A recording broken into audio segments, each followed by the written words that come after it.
Hello dear students, welcome to Sri Nyansagar Coaching Classes YouTube channel. To get latest videos, please subscribe this channel.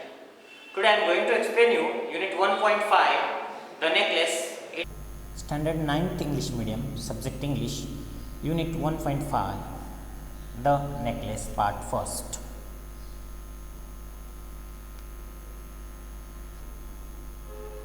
The necklace.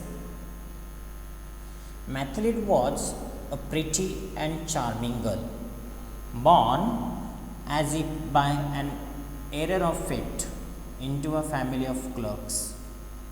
She had no means of becoming known, understood, loved, or be wedded to an aristocrat, and so she let herself be married to a minor official at the Ministry of Education. She dressed plainly because she had never been able to afford anything better. She suffered endlessly, feeling she was entitled to all the luxuries of life. She suffered because of her shabby, poorly furnished house. All these things that another woman of her class would not would have noticed, tormented her and made her resentful. She dreamt of a grand palatial mansion with vast room and inviting smaller rooms perfumed for afternoon chats with close friends.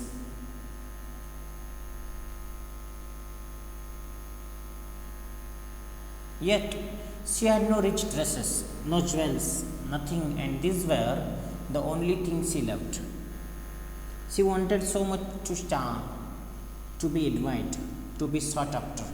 She had a rich friend, a former schoolmate at the convent, whom she avoided visiting because afterwards she would weep with regret, despair, and misery. One evening, her husband came home with an air of triumph, holding a large envelope in his hand. "Look," he said, "here is something for you."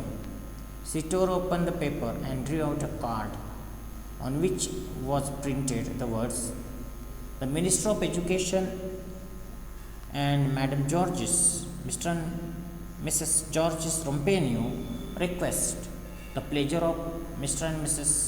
Loisel, company at Ministry." On the evening of Monday, January 18th, instead of being delighted as her husband had hoped, she threw the invitation on the table resentfully and muttered, "What do you want me to do with that? And what do you expect me to wear if I go?" He hadn't thought of that. He stammered, "Why, the dress you go to the theatre in, it seems very nice to me." He stopped, stunned, distressed, to see if his wife crying. He stuttered, "What's the matter? Let's see, Mathlete, how much would a suitable dress cost?" She thought for a moment, computing the cost and also wondering what amount she could ask for without an immediate refusal. At last, she answered hesitantly, "I don't know exactly, but I think I could do it with 400 francs. He turned a little pale because he had been saving that exact amount to buy a gun for a hunting summer in the country near Nanterre with a few friends. However, he said, "Very well, I can give you 400 francs, but try and get a really beautiful dress." The day of the party drew near, and Madame Loisel seemed sad, restless, anxious, though her dress was ready. One evening, her husband said to her, "What's the matter? You have been acting strange these last 3 days." She replied, "I am upset that I have no jewels, not a single stone to wear. I would rather not go to the party. I could wear flowers," he said. "They are very fashionable that at this time of year." She was not convinced. The next day she went to her friend's house and told her of her distress. Madame Forestier went to her mirrored wardrobe, took out a large box, brought it back, opened it, and said to Madame Loisel, "Choose, my dear." First, Mathilde saw some bracelets, then a pearl necklace. She tried on the jewelry in the mirror. She kept asking, "You have nothing else?" "Why, yes, but I don't know what you like." Suddenly, she discovered in a black satin box a superb diamond necklace, and her heart began to beat with uncontrolled desire. Her hands trembled as she took it. She fastened it around her neck and stood lost in ecstasy as she looked at herself. Then she asked anxiously, hesitating, "Would you lend me this, just this?" "Why, yes, of course." She threw her arms around her friend's neck rapturously, then fled with her treasure. The day of party arrived. Madame Loisel was a success. She was prettier than all the other women, elegant, gracious, smiling, and full of joy. She danced wildly, with passion, forgetting everything in the triumph of her beauty and success, floating in a cloud of happiness. Mathilde and her husband left at about 4 o'clock in the morning. When they were finally in the street, they could not find a cab. They walked down toward the sea till they found one. They were dropped off at their door in Rue de Madrid, and sadly it was all over for her. In front of the mirror, she took a final look at herself in all her glory, but suddenly she uttered a cry. She no longer had the necklace round her neck. "What is the matter?" asked her husband.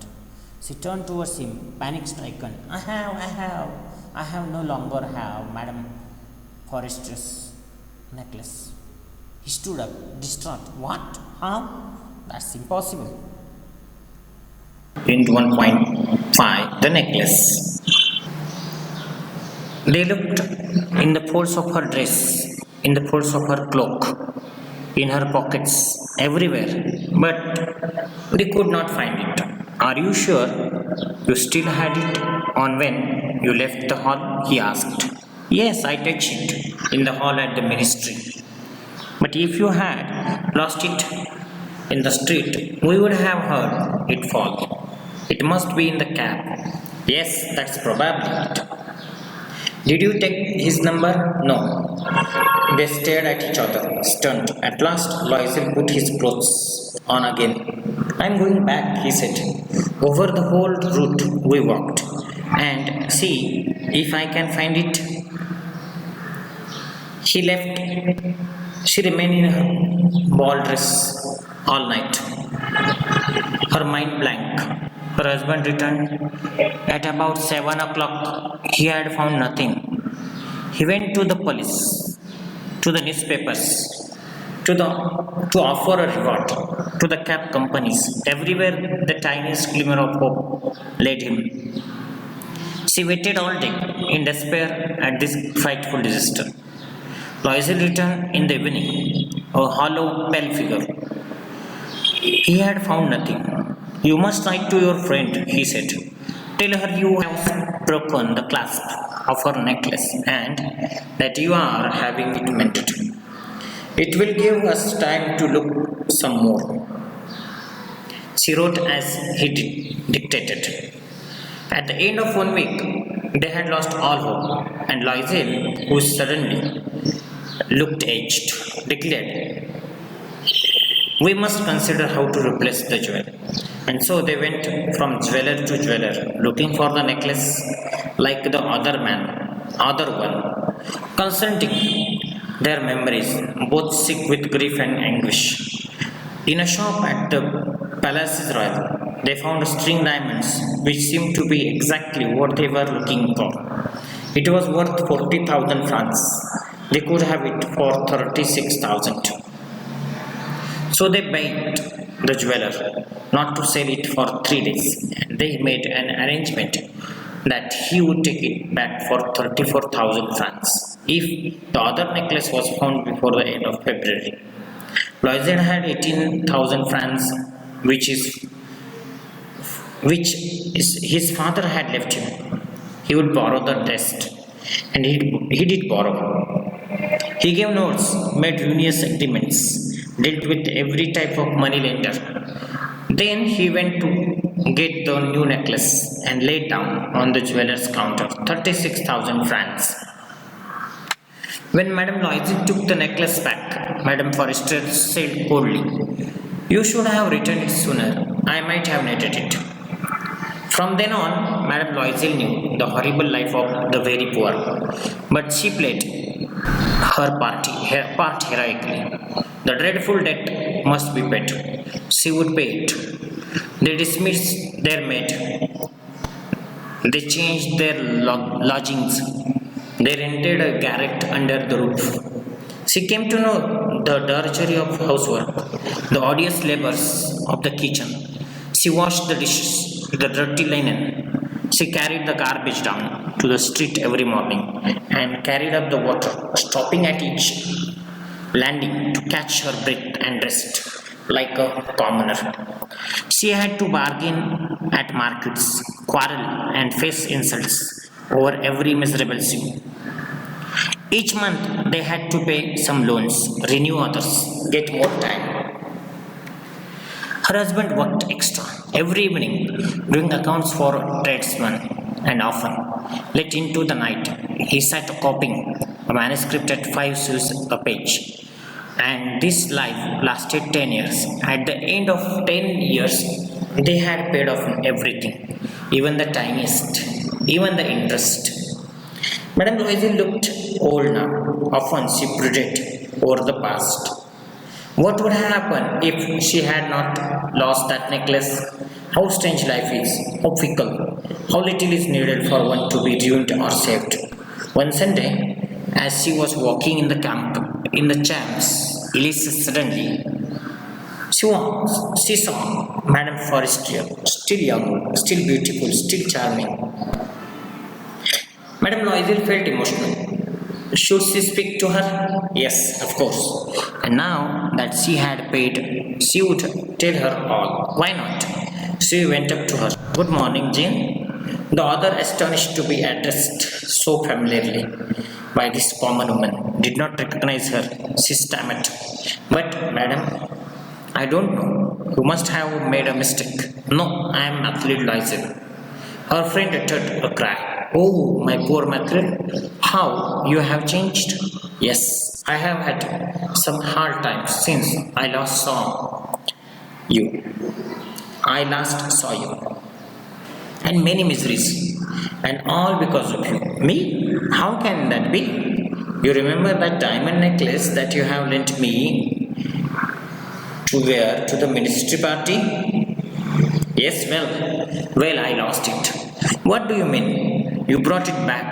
"I brought you back another exactly like that, and it has taken us 10 years to pay for it. It wasn't easy for us. We had very little, but at last it is over, and I am very glad." Madame Forrester was stunned. "You say that you got the diamond necklace to replace mine?" "Yes. You didn't notice then." They were very similar, and she smiled with proud and innocent pleasure. Madame Forestier, deeply moved, took both her hands. "Oh, my poor Mathilde, mine was an imitation. It was worth 500 francs at most." Part first, workshop. Read each of the following sentences aloud. Write who said it to whom. "Look, here's something for you." Answer: Mathilde's husband said this to Mathilde. "Why this dress? The dress you go to the theatre in?" Answer: Mathilde's husband said this to Mathilde. C. "I would rather not go to the party." Mathilde said this to her husband. D. "Choose, my dear." Answer: Madame Forestier said to this Mathilde. E. "You have nothing else." Answer: Mathilde said this to Madame Forestier. F. "Would you lend me this, just this?" Answer: Mathilde said this to Madame Forestier. G. "What? How? That's impossible." Answer: Mathilde's husband said this to Mathilde. Question 2. Write a few lines about what Mathlid had and what she dreamed about. Answer. Mathlid had plain dresses and a shabby, poorly furnished house. She dreamed of grand palatial mansion with vast rooms and inviting smaller rooms, perfumed after chats with close friends. Question 3. Write what you think about the following thoughts and actions of Mathlid. A. Mathlid was beautiful and so she wanted to marry an aristocrat. Answer. I think that this is a natural but childish wish. What Mathlid does not realize is that happiness does not lie in money or status. It depends on the character of a person. B. Mathlid was sad because she did not get any luxuries. Answer. I feel sympathetic towards Mathlid. Everyone wants luxuries, but not everyone can get them. Mathlid should have realized this and been content with whatever she had. She should have tried to improve her living conditions in some way. C. Mathlid felt that her house was shabby and poorly furnished. Answer. This shows Mathlid's inability to deal with reality. Mathlid should have tried to make the house a home by keeping it clean and doing things with love instead of looking at the material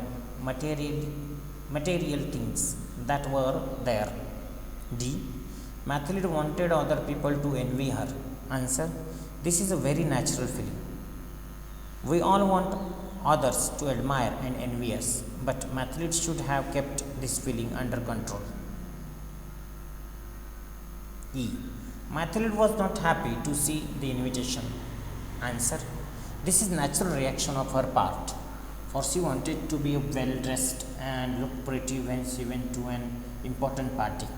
However, she should not have disappointed her husband by immediately showing her unhappiness, but explained to him later on what she wanted. F. Mathlid wanted a new dress for herself. Answer.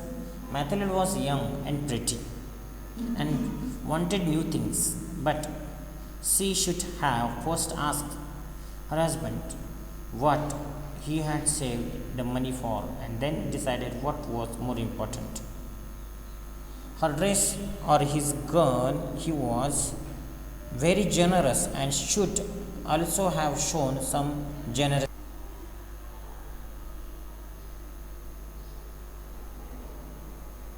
G. Mathlid borrowed a diamond necklace for her friend and wore it into party. Answer. Mathlid wanted should not have borrowed such an expensive necklace just to show off. One should never borrow expensive things from others. H. Mathlid lost the necklace. Answer. Mathlid was very careless and so she thrilled with an admiration that she forgot everything. She should have taken care and not been so irresponsible, especially when she was wearing borrowed jewels.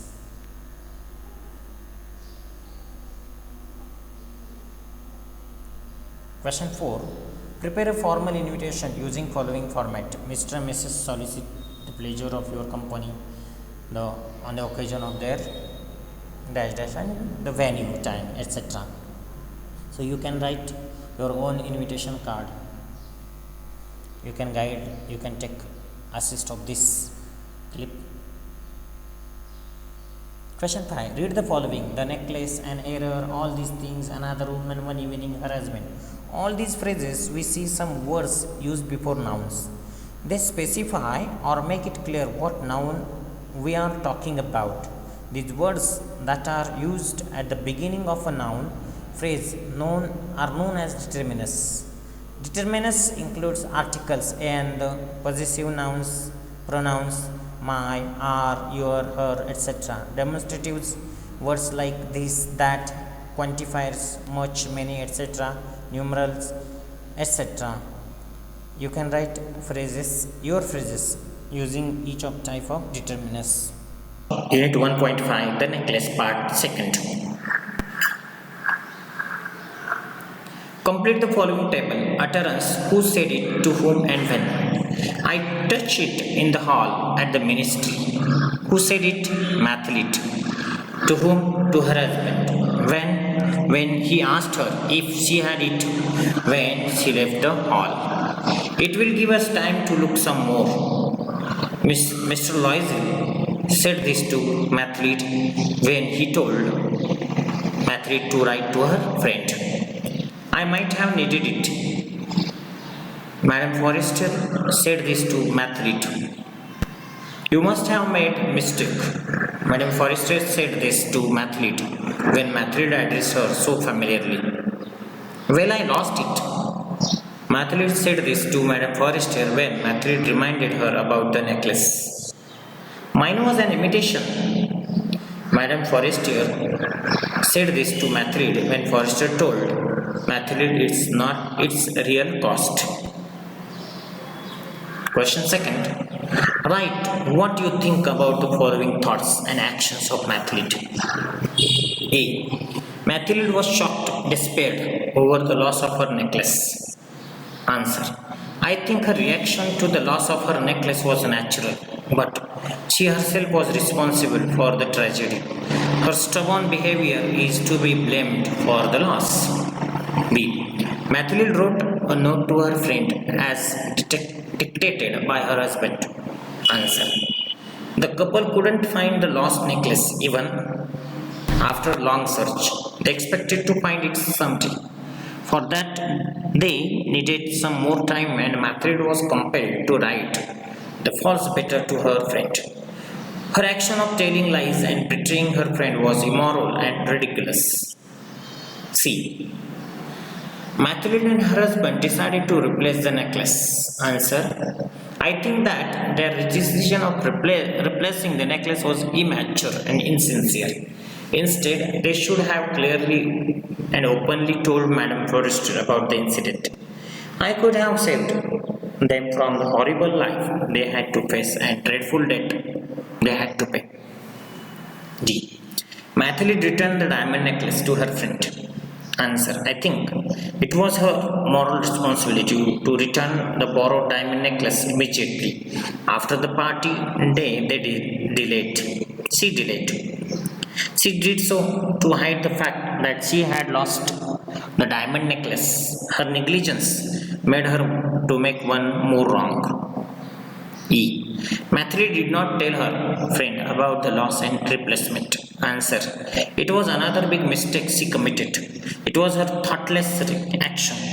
Had she told her friend about the loss of the necklace, further ruinous incidents wouldn't have occurred, and the remedy for the problem would have been very simple and easy. F. Mathlete worked very hard. Answer. Mathlete's action shows that she was a completely transformed woman. She had changed her attitude towards her lifestyle. She forgot her dreams of living a luxurious life. She worked hard and saved money for repaying the debt. She felt duty bound for coming out of the devastating situation she was responsible for. G. Mathlete and her husband paid off the debt in 10 years. Answer. The income of Mathlete's husband was major. So both of them worked very hard for 10 long years to save money for repaying the debt. They curtailed their needs severely. Her husband worked extra to ease the burden of debt. Somehow they faced the woes together bravely and sincerely. H. Mathlete told her friend about the lost necklace. Answer. Mathlete was now a relieved person. Though it was her fault, she must have thought that she would tell the truth to her friend and tell her how she struggled for 10 long years that make her look old. Third question. Imagine what must have happened after Mathlete's friend discovered that the diamonds were real. Do you think she would return it to Mathlete? Would that make Mathlete happy? Answer. Mathlete's friend was rich, but kind-hearted and generous woman. She knew that Mathilde had to face many miseries for 10 years. I think she would return the necklace to Mathilde. Mathilde would be happy to find some relief after Ines' sufferings. Question 4. Discuss the following and write about it in your own words, 5 to 6 lines. I have given you some bullet points there. You can develop the answer. What would you do if something like this happens to you? Some points are given there. You can develop your own answer. Question 5. Read, recall and remember this. Read the table of verb forms given below.